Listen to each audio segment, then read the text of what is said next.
ठीक है।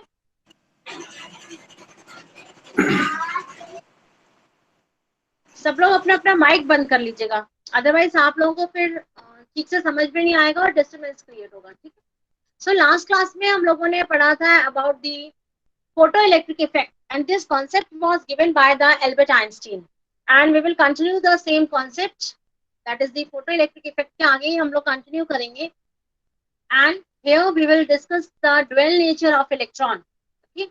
Why the electron shows the dual behavior, that is electron is behaving as a particle as well as the electron is behaving as a wave, okay? And this dual nature of electron, this concept was given by the de Broglie. That is the de Broglie concept of matter wave. Okay. So de Broglie was a person who first said that the electron is sometimes behaving as a particle and sometimes it is behaving as a wave, depending upon the condition. Okay. So before the de Broglie, the Bose was the scientist, and he gave the concept that the electron in the hydrogen atom is quantized. Okay. But he was unable to explain why. But he was unable to explain any logical reason for why the electron in an atom is restricted to orbiting the nucleus at a fixed distance. It means कि electron जो है nucleus के आसपास एक fixed distance पे ही orbit करता है. And what was the reason for this? ठीक है. So this reason was unexplained by the Bose, because Bose gave a theory for the hydrogen atom. He studied the hydrogen atom and he said that in the hydrogen atom the electron is a microscopic particle which is negatively charged and it is circulating around the nucleus. Okay? But उन्होंने कोई reason नहीं दिया कि electron जो है एक fix orbit में, एक फिक्स पाथ में ही, एक फिक्स एरिया में ही सर्कुलेट क्यों करता है, अपनी पोजीशन को, एनर्जी लेवल को चेंज क्यों नहीं करता है, ठीक है। So the de Broglie in 1924 suggested that, he said that if a light behaves like a stream of particle, that is the photon, so perhaps the particles also have the wave nature. जैसे अभी हम लोगों ने last class में discuss किया था photo electric effect. Now what was the photo electric effect? That a stream of particle or a radiation strikes on the surface of a matter or incident on the surface of a matter, ठीक है. And during this process radiation has a certain amount of energy and that radiation is highly energetic to remove the electron from that particular point जहां पर radiation hit करेगी. Okay, so ये जो radiation hit कर रही है that is the photon of light. Okay, so this photon is hitting or incidenting on a particular space or a particular place, and from that place the electron is ejected, and the ejected electron was known as photoelectron. ठीक है, यहाँ पर जो radiation है that is working as a particle. Okay, photons, because energy is quantized और energy जो है small particles के फॉर्म में, पैकेट्स के फॉर्म में फ्लो करती है, मूव करती है, ठीक है. तो यहाँ पर इलेक्ट्रॉन्स जो है, that photon of radiation is behaving as a particle. It is showing the particle nature. Okay, so de Broglie said that if the electron is behaving as a particle, then it also behave as a wave under certain condition. Okay, so according to the de Broglie, the electron which is bound to the nucleus, यानी कि the electron which is attached to the nucleus behaves like a stationary or a standing wave. It means कि it is behaving as a standing wave. That standing wave और stationary wave का मतलब क्या हो गया? The wave which do not move. ऐसी wave जो move नहीं कर रही है. Okay. So in this case, जो हमारा circumference होता है wave का, that is circumference of an allowed orbit. यानी कि circumference को नॉर्मली किसी भी सर्कल के circumference को आप किससे रिप्रेजेंट करते हैं? 2πr से, ठीक है. एंड वेव, अगर हमारे पास वेव अवेलेबल है, तो वेव को आप किससे मेजर करते हैं? वेवलेंथ से. Okay, wavelength is the unit for measuring the wave. Okay, आप वेवलेंथ से किसी भी वेव को मेजर कर सकते हैं. तो यहाँ पर there is de Broglie showed a relationship between the circumference of an allowed orbit and the wave of electrons. ठीक है, and he related that circumference of the allowed orbit and the wave of electron, that is he gave the equation lambda equal to, he gave the equation 2 pi r equal to n lambda. Okay, now यहाँ पर r जो है, this r is the radius of the orbit because atom is a circular. ठीक है, circular structure है atom का, and in that case radius of an orbit, यानी कि सर्कल में रेडियस को, किसी भी ऑर्बिट के रेडियस को आप किससे रिप्रेजेंट करेंगे, आर से, है ना.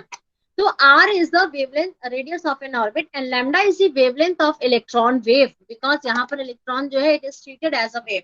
Okay, and n is the integer number 1 2 3 which is representing the different energy level or different orbit of an atom. ठीक है, so this r can have only certain values. Now the value of the r is fixed and this value depends upon the value of n. It means कि जैसे जैसे n integer जो है increase करता जाएगा वैसे वैसे r की वैल्यू भी है जो है वो वेरी करती जाएगी. ठीक है, so energy of the electron किसके ऊपर डिपेंड करता है, depends upon the size of an orbit. यानी कि हमारा r जो है वो क्या रिप्रेजेंट कर रहे हैं, वैल्यू, है ना, value of the orbit, that is the size of the orbit. तो किसी भी इलेक्ट्रॉन की जो एनर्जी होती है वो किसके ऊपर डिपेंड करती है, साइज ऑफ द ऑर्बिट. तो जैसे जैसे एनर्जी लेवल इंक्रीज करते रहते हैं, यानी कि जैसे जैसे इलेक्ट्रॉन जो है न्यूक्लियस से दूर मूव करता रहता है डिफरेंट ऑर्बिट में, तो यहाँ पर हमारा क्या होता है, एनर्जी ऑफ द इलेक्ट्रॉन जो है वो भी इंक्रीज करती है. So energy of the electron is quantized, यानी कि it is not a continuous value, continuous quantity, it is represented in a quantized form, यानी कि स्मॉल बंडल्स के फॉर्म में, स्मॉल पैकेट्स के फॉर्म में आप एनर्जी ऑफ एन इलेक्ट्रॉन को रिप्रेजेंट करते हो. ठीक है, या इलेक्ट्रॉन के अलावा भी जो भी माइक्रोस्कोपिक पार्टिकल्स हैं उनकी एनर्जी को रिप्रेजेंट किया जाता है. So de Broglie concept gave a conclusion. So the conclusion was arised, that is wave can behave like a particle and particle can exhibit the wave like properties. ठीक है, तो de Broglie gave the concept that wave electron जो है that can behave like a wave and the wave can also behave like a particle. Okay, so particle और wave का जो relationship था, that was related by the expression with de Broglie did the relationship between the particle and the wave by an expression that is lambda. Lambda हमारा क्या represent कर रहा है, it is representing the wavelength, और wavelength किसकी होती है, wave की. Okay, so lambda equal to h upon mv. Now h is the Planck's constant और m that is the mass of a particle. So mass, अगर किसी भी चीज में मास आ जाता है तो ये किसके लिए रिप्रेजेंट कर रहा है, it is representing the particle, and v is the velocity of the particle. ठीक है, सो लैम्डा यानी कि wavelength of a particle is equal to h upon mass into velocity of a particle. Okay, so according to this equation is a de Broglie equation, and according to this equation the particle in motion, the particle which is moving can be treated as a wave, and the wave can exhibit the properties of a particle. Okay, according to this motion, this relation, that is the above relation. Now there is a derivation of this de Broglie concept and derivation of the de Broglie equation. Now de Broglie derived the equation, this relation, using the Planck's quantum theory, that is the energy of the Planck's energy equation which was given by the Planck's, and the energy equation which was given by the Einstein, Albert Einstein. Okay, so he related these two energy equations and derived the above relationship, that is the lambda equal to h upon mv. Okay, now last class में हम लोगों ने discuss किया था कि energy equation which was given by the Planck's was E equal to h nu. अब nu is the velocity frequency of the wave, wavelength, frequency of the wave. ठीक है, तो जहां पर हमारी frequency आ जाती है, that frequency is also a property which is related to the wave, and wavelength is also a property which is related to the wave. ठीक है, तो according to Planck's constant, quantum theory, energy equal to h nu, this is the equation 1, and according to the Albert Einstein that is the Einstein mass energy relationship. Energy is given by E equal to mc square. Okay. Now mass c is the velocity, m is the mass. तो जहां पर mass और velocity आ जाएगी, इसका मतलब वो हमारा concept किससे related हो जाएगा? It is related to the particle. Now equating, comparing these two equations, first और second equation को जब आप compare करेंगे तो हमें क्या मिलेगा? That is energy equal to energy. यानी कि एनर्जी, एक एनर्जी हमारी प्लैंक्स क्वांटम थ्योरी से रिलेटेड है, दूसरी एनर्जी हमारी क्या है? मास एनर्जी रिलेशनशिप से. तो क्या हो जाएगा? यानी कि mc square, that is the mass energy relationship of the energy, is equal to energy given by the Planck's quantum theory. तो mc square equal to h upon nu, h nu. ठीक है. अब nu is the velocity, और velocity को आप दूसरे तरीके से भी रिप्रेजेंट कर सकते हैं, that is c at the bottom, velocity, frequency, sorry, nu is the frequency of the wave. So frequency को आप कैसे रिप्रेजेंट कर सकते हैं? Frequency equal to c upon lambda, that is velocity upon the wavelength. So here mc equal to c upon lambda, और यहाँ पर mc square equal to c upon lambda, तो 1c will get cancelled out. ठीक है. तो हमारा relation finally क्या हो जाएगा? mc equal to h upon c, h upon lambda. ठीक है. अब आप इसको रीअरेंज करेंगे इक्वेशन को, तो हमें क्या मिल जाएगा? Lambda equal to h upon mc, यानी कि m is the mass of the particle and c is the velocity of a particle. और you can write lambda equal to h upon p, p is the momentum of a particle. Okay. So this is how the de Broglie derived the relationship, okay, by using the Planck's quantum theory and the Einstein theory. इतना clear है बेटा आप लोगों को? Yes, sir. Yes, ma'am. Yes, ma'am. Yes, ma'am. Now, what is the significance of this equation? Okay. Now, this equation is true for all particles. सारे particles जितने भी available हैं, microscopic particles और macroscopic, it is true. But जो हमारा wave aspect है, यानी कि अगर आप wave से relate करते हैं उसे, then it is true only for the microscopic particle. Now, what is the reason? जो भी हमारे हेवनली बॉडीज हैं, लार्ज ऑब्जेक्ट्स हैं, जिनको हम लोग अपनी आईज से देख सकते हैं, विजिबल कर सकते हैं, उन ऑब्जेक्ट्स की जो वेवलेंथ आती है, that wavelength is very very less, and it is very difficult to measure the wavelength of that heavy bodies और मैक्रोस्कोपिक बॉडीज. ठीक है.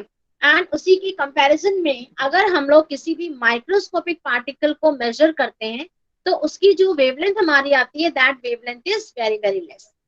That wavelength is high, sorry, and that wavelength is measurable using the instrument. ठीक है. अगर बहुत कम quantity में, अगर बहुत कम वेवलेंथ ऑब्टेन होती है किसी भी ऑब्जेक्ट की, तो इसका मतलब क्या हो गया कि that wavelength is cannot be easily measured with the help of an instrument. Okay.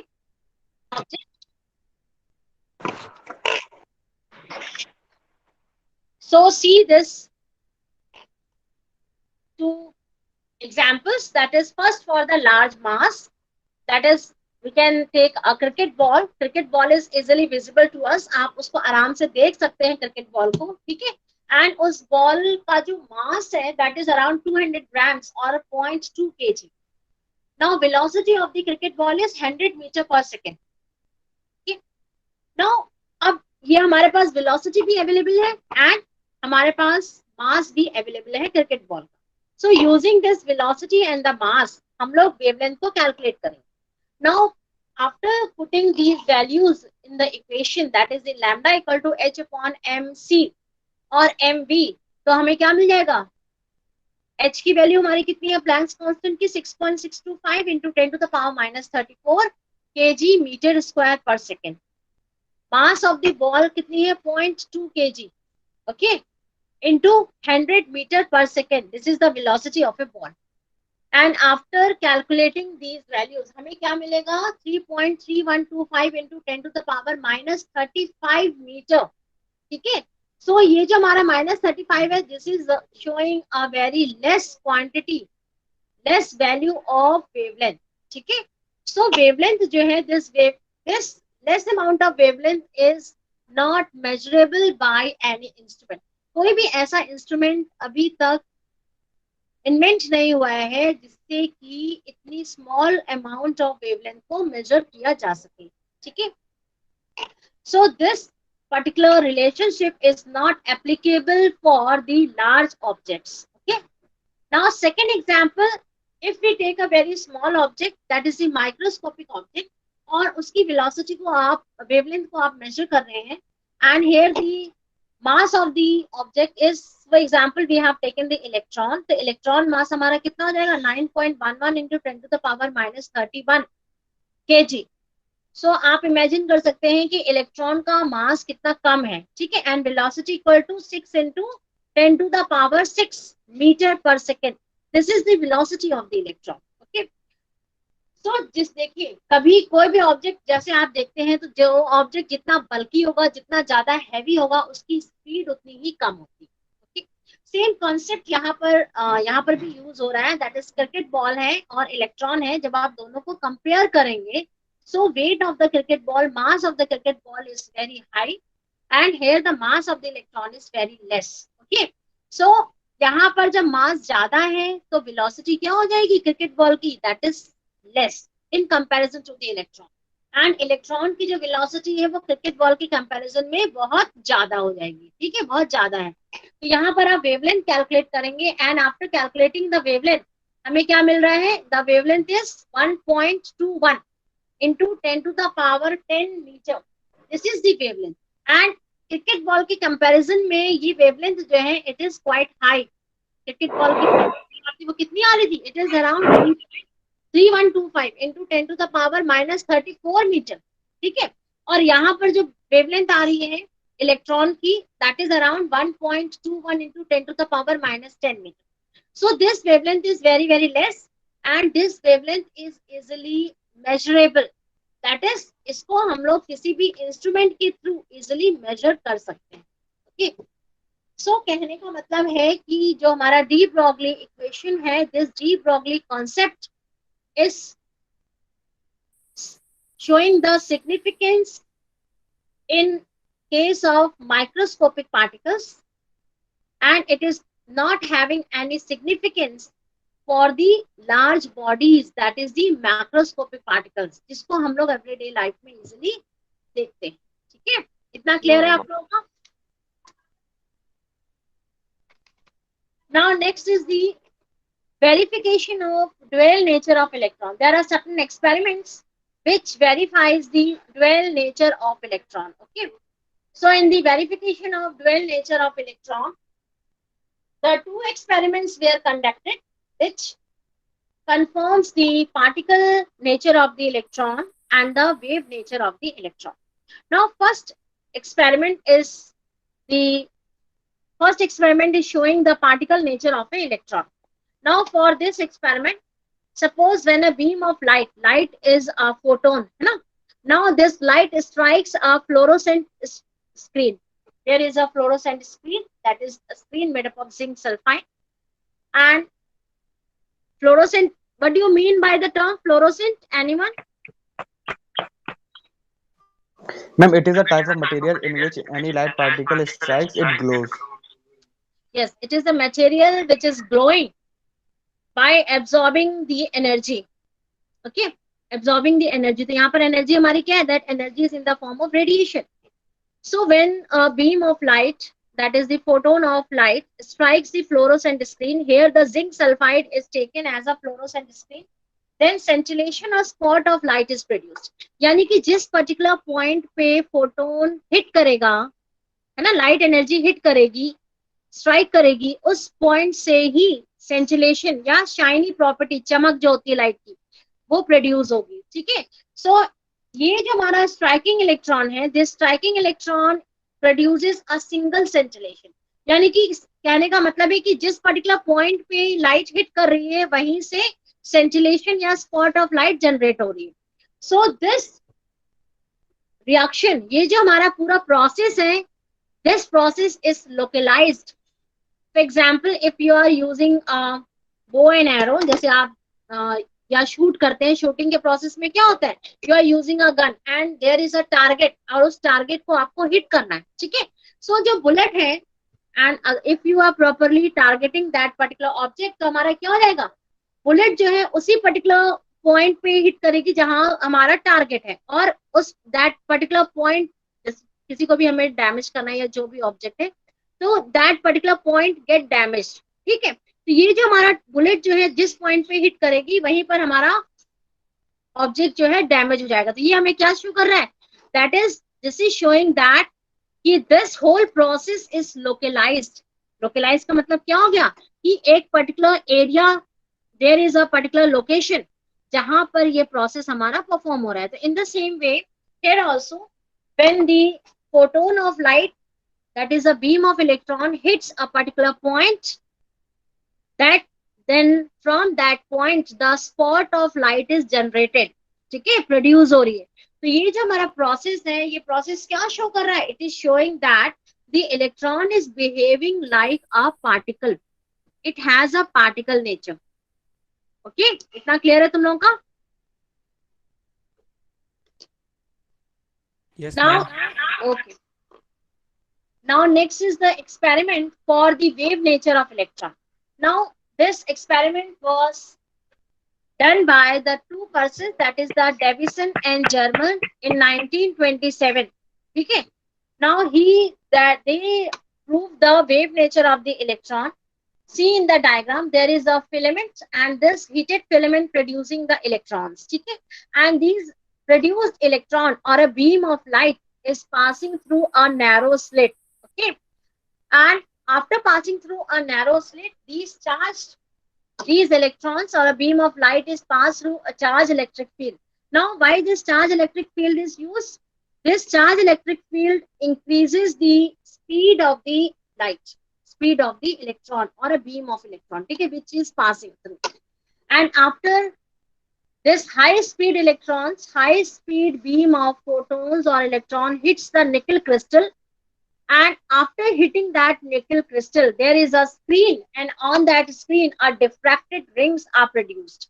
okay, so ये जो हमारा diffracted pattern है, this diffracted pattern is showing the wave nature of the electron। okay, for example, जैसे आप कोई भी stable water है, water is not moving, stationary है, and if you are throwing a stone on the stone in the pond, or throwing the stone, ठीक है, on the water, water में जब आप स्टोन थ्रो कर रहे हैं तो क्या हो रहा है, जिस पर्टिकुलर पॉइंट पे स्टोन ने हिट किया, स्टोन ने, उसके बाद क्या है, कॉन्सेंट्रिक वेव्स यानी कि सर्कुलर वेव्स जनरेट हो रही है।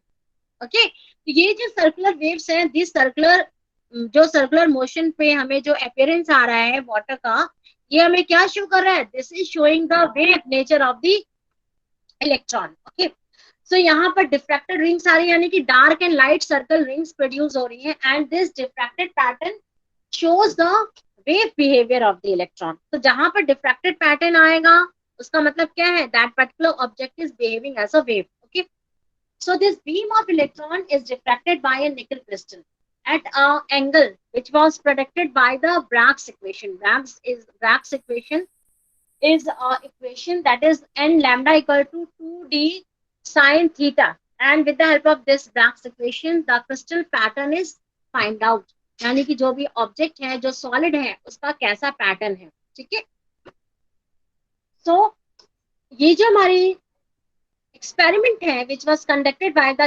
Davison and Germer, this experiment proves that the electron is behaving like a wave। okay, so these जो हमने पहले दोनों experiments पढ़े हैं, that is the particle nature of the electron and the wave nature of the electron, these experiments was based on the dual nature of electron, the concept which was given by the de Broglie।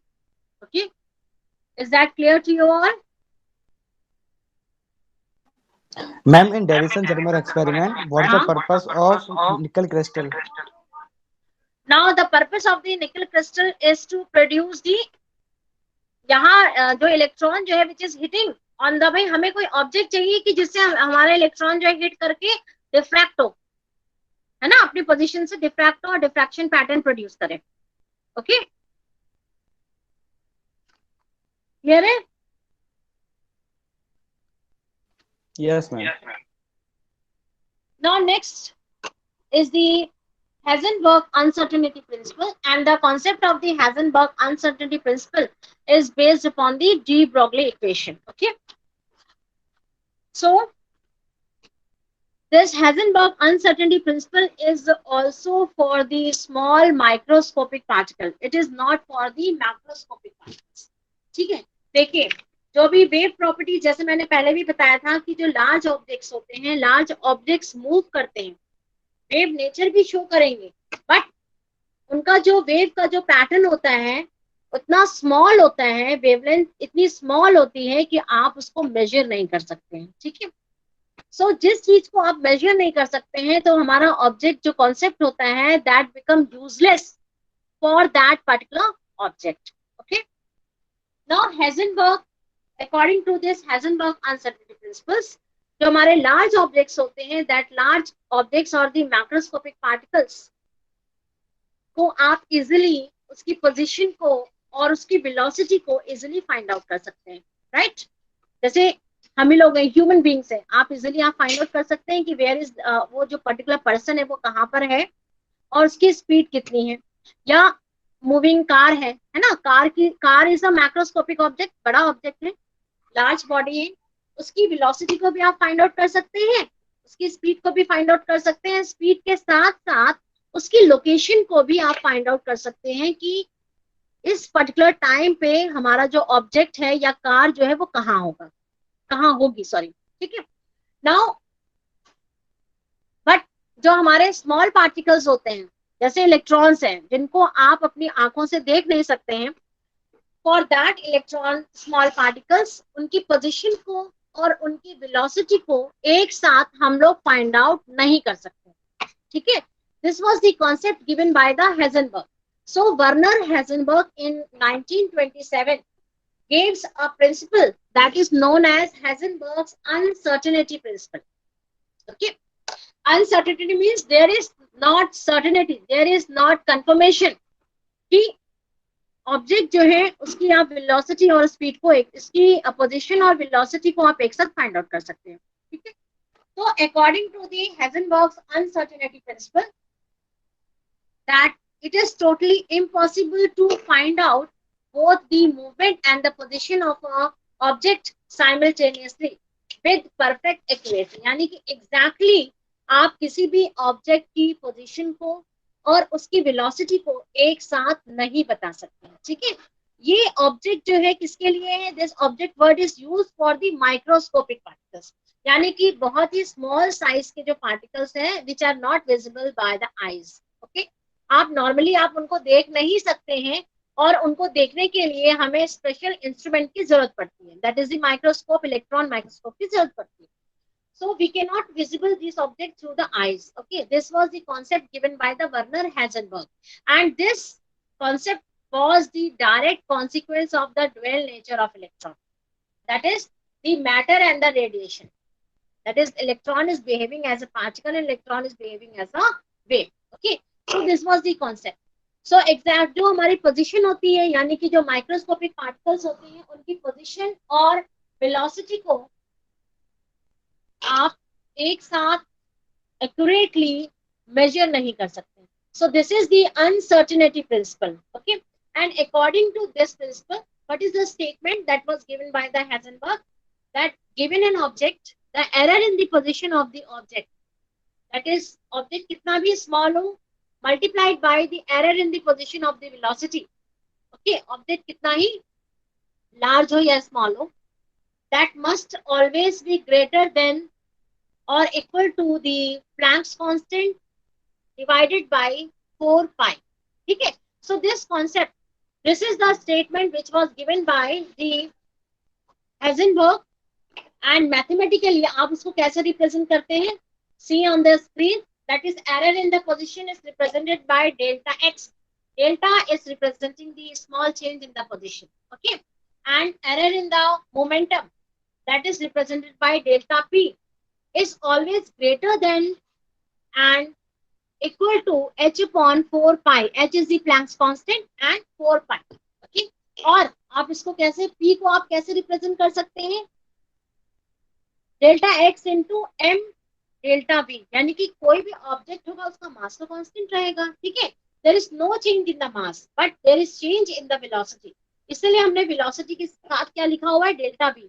तो delta X into M delta V is greater than और equal to H upon 4 pi. So this is the mathematical representation of the Heisenberg's uncertainty principle, the statement which was given by the Heisenberg. Okay.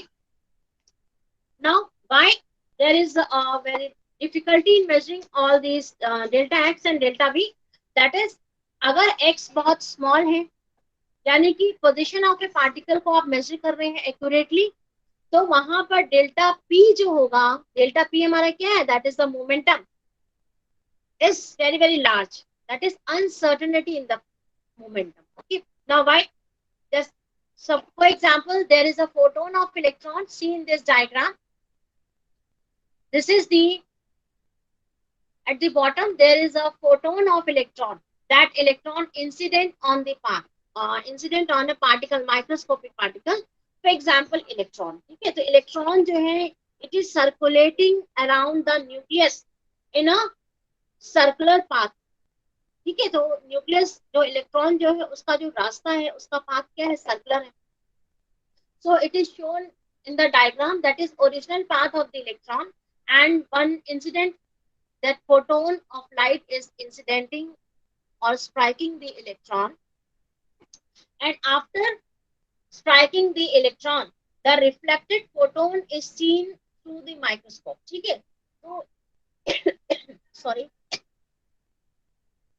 this whole process is visible with the help of microscope. कैसे visible है, microscope के help से, because electron is a very smaller particle और आप उसको normal आई से देख नहीं सकते हैं. ठीक है, so this is visible with the microscope. तो अब फोटोन जो है कब हिट करेगा इलेक्ट्रॉन को, when photon is has a very high energy. So यहाँ पर whole process में high energy photon is striking the moving electron, because of which there is change in the speed of the electron as well as the direction of the electron. यहाँ पर आप diagram में देखिए, photon ने hit किया electron को, after hitting the electron, electrons को circular path में मूव करना चाहिए, जो डैश लाइन से शो किया गया, this is the original path of the electron. But when the photon hits the इलेक्ट्रॉन, द position, the speed as well as the direction of the electron get changed. Okay. Sorry. So this is the new path and the velocity of the electron after interaction with the photons. Okay. And ये हमारा कब possible है, high energy photon से. High energy photon means shorter wavelength, यानी कि energy relationship आप देखते हैं तो हमारा क्या है, E equal to H C upon lambda. तो हमारा लैम्डा जो है वो क्या है, it is inversely proportional to energy. जहां पर एनर्जी ज्यादा होगी वहां पर वेवलेंथ कम होगी, और जहां पर वेवलेंथ ज्यादा होगी वहां पर एनर्जी कम होगी. ठीक है, तो किसी भी इलेक्ट्रॉन को हिट करने के लिए, उसकी वेलोसिटी और पोजीशन को चेंज करने के लिए, उसकी वेलोसिटी को और उसके पाथ को चेंज करने के लिए एनर्जी जो है it should be high. Okay, तो यहाँ पर जो है in the first concept when where the delta X is measured accurately means the highly energetic photons hits the electron, and obvious सी बात है जब कोई भी ऑब्जेक्ट किसी दूसरे ऑब्जेक्ट को हिट करेगा तो यहाँ पर क्या होगा, that object जैसे इलेक्ट्रॉन है, that electron gain some energy and उसकी स्पीड चेंज हो जाती है, साथ में उसकी पोजीशन भी चेंज हो जाती है. इतना क्लियर है तुम लोगों का? So, जब स्पीड और पोजीशन चेंज हो जाएगी तो यहाँ पर क्या हो जाएगा, there is uncertainty in measuring the velocity, यानी कि हम लोग ये मेजर नहीं कर पाएंगे कि इसकी वेलोसिटी में, जो हमारा माइक्रोस्कोपिक ऑब्जेक्ट है उसकी वेलोसिटी में कितना चेंजेस हुआ है. Clear? So this is the first point, यानी कि if the delta X is small it can be measured accurately. And we have the next point, means that if the delta p is small, momentum अगर small है तो आप उसको बहुत accurately measure कर सकते हैं. And in this case, when the speed of or the velocity is measured accurately, then it is quite possible कि there is uncertainty in the position of the electron, यानी कि आप उसकी position को properly measure नहीं कर सकते. Now, it means आप उसकी वेलोसिटी को मेजर कर रहे हैं तो wavelength is high, wavelength high means energy of the photon is less, and high wavelength photon is hitting the electron, जिससे उसकी velocity को आप measure कर सकते हैं, ठीक है। सो ये जो हमारा प्रिंसिपल है, this principle is generally ignored in everyday life. आप उसको एवरीडे लाइफ में यानी कि नॉर्मली आप उस प्रिंसिपल को यूज नहीं कर सकते हैं, बिकॉज ये किसके लिए है, लार्ज ऑब्जेक्ट के लिए नहीं है, क्योंकि लार्ज ऑब्जेक्ट की पोजीशन भी आप लोग इजिली फाइंड आउट कर सकते हैं और साथ में उसकी वेलोसिटी भी फाइंड आउट कर सकते हैं, ठीक है। So this uncertainty principle is applicable only for the microscopic particles, यानी कि स्मॉलर पार्टिकल्स के लिए हमारा applicable.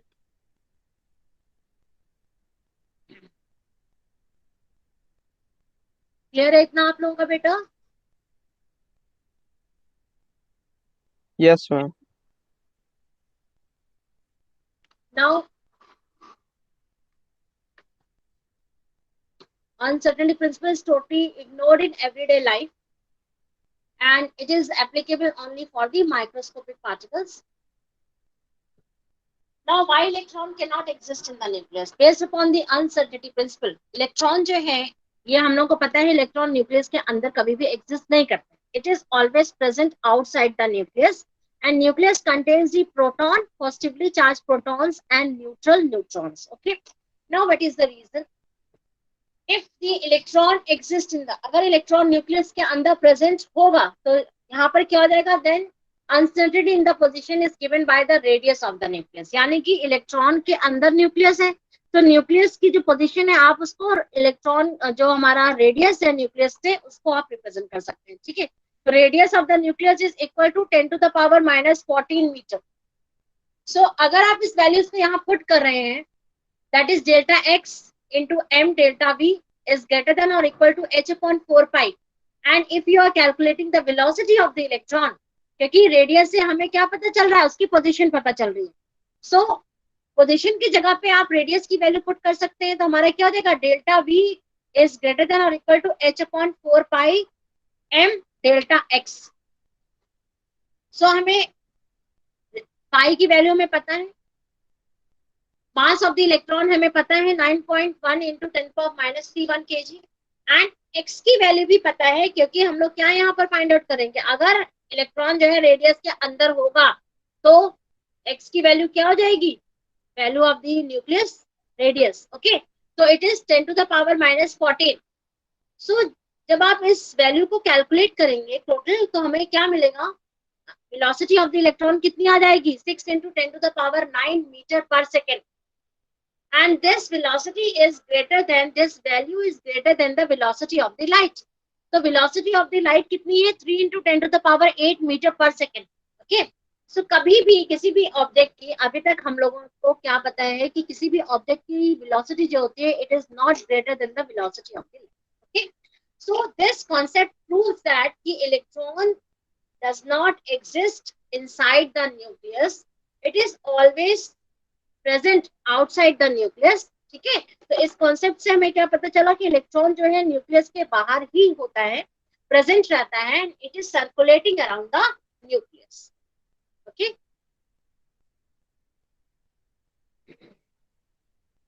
So this was the Heisenberg uncertainty principle.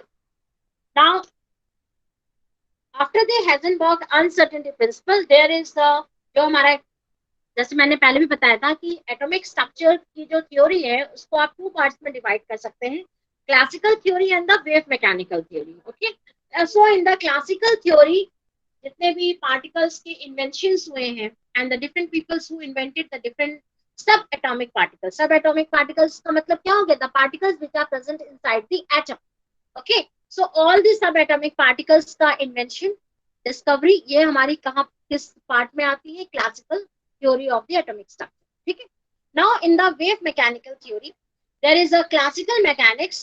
That classical mechanics is based upon the Newton's law of motion, and this Newton's law of motion clearly explains the movement of all the macroscopic particles. यानी कि जो large bodies है उनके movement को हमारा Newton's law of motion explain करता है, ठीक है.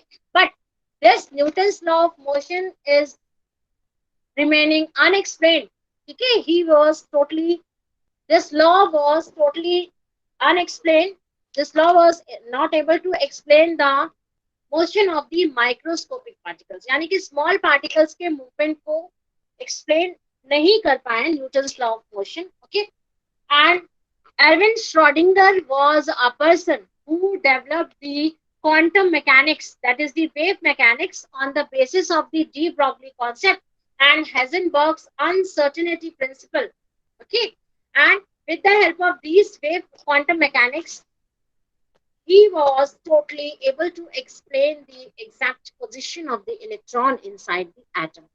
Okay, so there is a quantum mechanics or the Schrödinger wave equation, and this Schrödinger wave equation के help से हम लोग, it is a two-dimensional representation, and with the help of this we can easily find out the energy level where the electron is present in an atom. ठीक है, तो ये जो concept है Schrödinger wave equation का, ये हम लोग next class में discuss करेंगे.